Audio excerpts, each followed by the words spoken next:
Si Menardo Guevara, oh, ano sabi ho dito? Solgen Menardo Guevara to resign as ordered by Marcos, mga bossing. Ayan.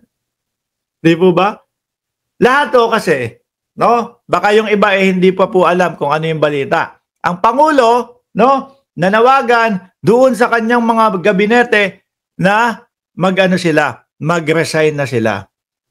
Magpasa ng resignation, tapos titingnan ng Pangulo kung sino ang mag-i-stay at kung sino ang hindi mag-stay. So sa lahat po sila, mga kababayan, karamihan po sa kanila, ayan, nagpapasa. Ngayon ho, mga bossing, Solgen Menardo Guevara to resign as ordered by Marcos.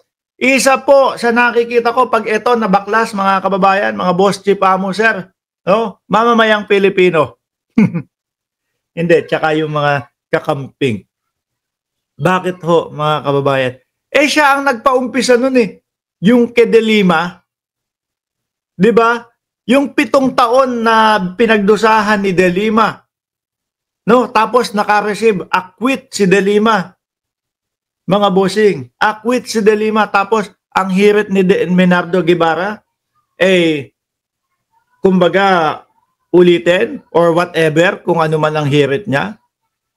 Siya yun eh. Di po ba? Ibig sabihin lang, sasaktan to.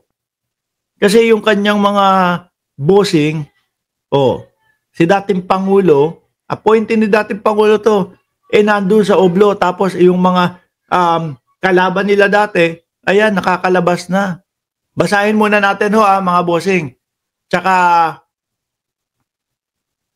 po natin isa-isahin kung bakit dapat itong si Menardo hindi na pag-stayan. Baka nga ho, para lang sa kanya yan eh. Di ba? Baka ho para sa kanya lang yan, mga kababayan. Sabi dito, Manila, Philippines Solicitor General Menardo Guevara said he would tender his courtesy resignation as directed by President Ferdinand Marcos Jr. Alam nyo ho, tumatakbo sa isip ko ngayon, baka para kay Guevara lang yun. No? Sinabi, lahat ng gabinete, siguro may mga mahahabig na din ho na talagang hindi nagpe-perform. Pero ang target talaga si Guevara. Sinabi, sige, para hindi nakakaya at para mapuwersa, sabihin natin, no? Lahat ng secretary mag-resign. Ayan. Di ba? Tapos, siyempre, hulog sa bitag. Mga kababayan, nag-resign. Okay, babay na. Napakadali ho. Baka mag-worry yung mga DDS dyan. Kasi nananatili ka, nakapit ka nila dyan. Tapos nag-resign ka. Di ba? Manila, Philippines Solicitor General Menardo Guevara said he would tender his courtesy resignation as directed by President Ferdinand Marcos Jr. The President needs all the leeway to move the country forward. Yan naman ang dapat. Including shuffling his cabinet lieutenants like everyone else. The Solgen will tender his courtesy resignation as directed, mga bossing. Bakit ko sinabi na dapat ito hindi na manatili sa kanyang posisyon, mga kababayan? Duterte stooge. Yan. Trillanes want Solgen Guevara out of Marcos administration. Nakita naman ho natin, mga kababayan, mga boss chief amo sir. Di ba? Yung patungkol po, asan ba dito? Ayan Solicitor General opts out of defending Marcos, no, in Duterte petition versus ICC arrest. Yung katungkulan niya na ipagtanggol po ang gobyerno, mga kababayan, ayaw o hindi kaya. Di ba? Dahil nga po, mga bossing, maka-Duterte itong tao na ito. Sabi ni Andy Tirados, yan ang gusto kong sibak, si Guevara.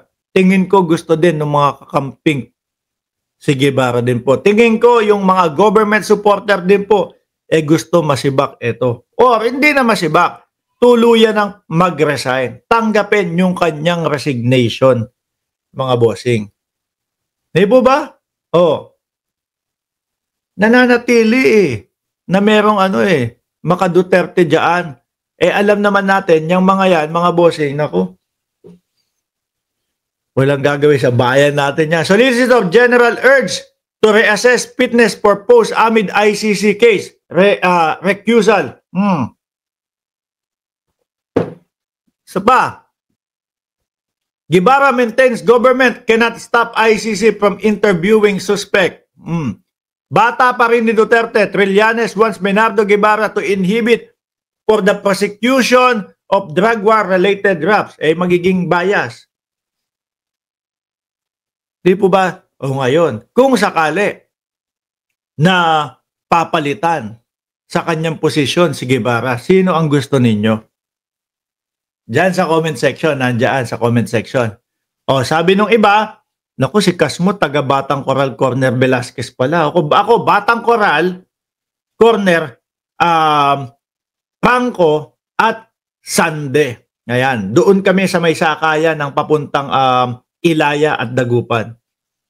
Tingin ko, mga bossing, kapag ka nag-shuffle, pag nagpaikot-ikot, tingin ko, mas gusto ko, mga kababayan, kung pwede, sandali lang. Secretary of Justice, Boying Remulla. Sa tingin nyo ho, mga boss. Yun yung tingin ko. Si Trillanes, ang kapalit, as a Solicitor General, kung maaari po, kaya lang, hindi pa pwede.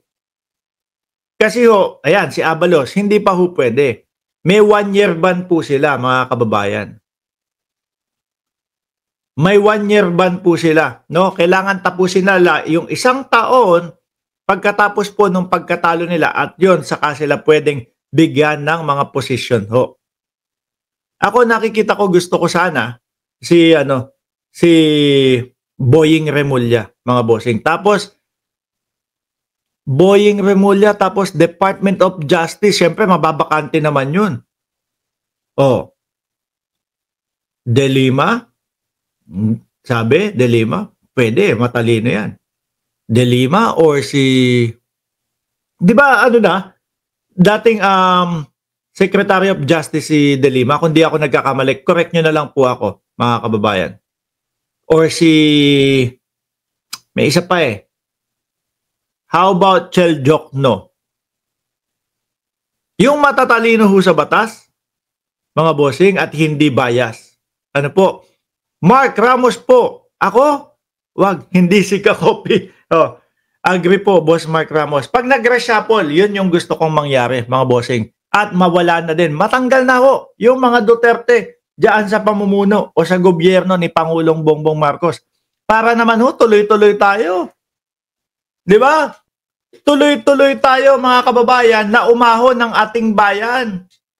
Kasi yung mga yan na lang ang nakakapagpabagal. Basta lawyer na matalino at pro-Philippines. Sabi ni Jemmy Boy Bahed de Lima, mas bagay para makabawi kay Guevara. Pwede. Iyakan mo yan. No?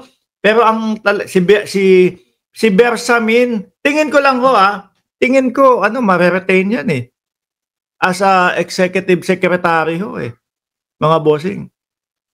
Kumbaga, nagagampanan niya naman yung kanyang tungkulin Di po ba? Kagaya na lang kapag kayong, eto, merong hearing sa Congress, no? Si ES ang pumunta na ipaliwanag niya ng maayos kung bakit ganun ang hinihinging pondo. Di po ba? Pati po yung sa mga confidential funds na walang katapusan na sinasabi ng mga DDS, bakit si Marcos, hindi nyo binabatikos yung kanyang confidential funds? Bakit puro si Inday Sara Duterte lang? Tapos na po at napaliwanag na po. Yung sa Pangulo. Yung kay Inday, medyo may mga sabit na kailangan ipaliwanag. Si Attorney Claire Castro na lang, Malu Azares, hindi, undersecretary, hindi naman sila matatanggal sa kanilang pwesto. Yung mga secretaries lang ho, mga bossing. Supreme Court, Carpio. Idol, pa-shoutout naman kay Dado, biglang nawala. Wala na yung si Dado, anak ng tinapa na yan. Baka ice cream vlog na ang ginagawa. Hindi, baka tumahimik na. No? Baka nakiusap, pwedeng ganun. Nakiusap ako, atras nyo na yung kaso. Hindi na ako maninira sa gobyerno. Hindi na ako magsasalita ng walang katotohanan. Hindi na ako magpupush ng rebellion. Baka ganun. Baka lang ho, di ba? May nakipagkasundo. Kasi naman, yung mga pagbablog naman ni Dado, panay husigaw, mura.